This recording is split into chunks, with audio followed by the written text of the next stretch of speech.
25 September 2024 रोजी रात्री 8 वाजेच्या तालुक्यात झालेल्या मुसळधार पावसामुळे फरशी पुलावरून दुचाकीसह 33 वर्षीय युवक वाहून गेल्याची दुर्दैवी घटना शिरपूर तालुक्यातील कुवे येथे घडली आहे।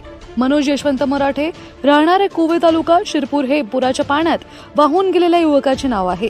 सदर युवक स्प्लेंडर दुचाकीने दूध वाहतूक करून शिरपूर येथे पोहोच करण्याचा व्यवसाय करीत असल्याचे सांगितले जात आहे। दरम्यान शिरपूर तालुक्यात 25 सप्टेंबर 2024 रोजी रात्री मुसळधार पावसामुळे नदी नाले दुथडी भरून वाहत होते। सदर युवक शिरपूर येथून रात्री 8 वाजेच्या सुमारास दूध पोहोच करून कुवे येथे घरी परत जात होता। गावाजवळ असलेल्या नाल्याचा मुसळधार पावसामुळे मोठा पूर आला होता। दरम्यान त्याने नाल्यात असलेल्या फरशीवरून पाण्याच्या अंदाजानुसार उतरण्याचा प्रयत्न केला आणि नंतर पाण्याच्या तीव्र प्रवाहात दुचाकीसह वाहून गेला।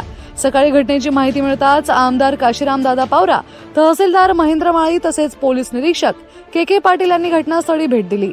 त्यांनी स्थानिक लोकांच्या सहकार्याने नाल्यात शोध कार्य सुरू केले आहे। पट्टीच्या पोहणाऱ्या युवकांनीही शोध कार्यात भाग घेतला आहे। तसेच सदर युवकाचा शोध घेत असताना 11:30 वाजेच्या सुमारास पुरात वाहून गेलेली सदर युवकाची दुचाकी पाण्यात मिळून आली आहे। तर पोलीस आणि नागरिकांकडून युवकाचा शोध घेण्यासाठी प्रयत्न केला जात आहे।